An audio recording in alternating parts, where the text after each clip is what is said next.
Pastor గారు కనపడాలి, secretary కనపడాలి, ట్రెజరీ కనపడాలి, పాటలు పాడేవాళ్ళు కనపడాలి, సౌండ్ పెట్టేవాళ్ళు కనపడాలి, ఇంకా అందరూ కనపడాలని అనుకుంటే ఆ సంఘం ఎంత గందరగోళం అయిపోతుంది. ఓ కుటుంబ వ్యవస్థ అయినా సరే నేనే కనపడాలి, నేనే వినపడాలి, నా పేరే వినపడాలనుకుంటే అది కూడా అలాగే అనిపిస్తుంది. దేని కయ్యోను యొక్క కుటుంబ జాబితాతో పోలుస్తున్నది నేను.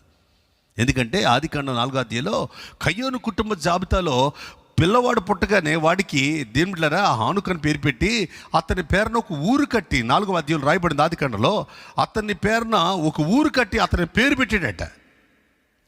పేరు పెట్టడం, గుర్తింపు ఇవ్వడం కయ్యోను నేర్పిస్తున్నాడు పిల్లలకి.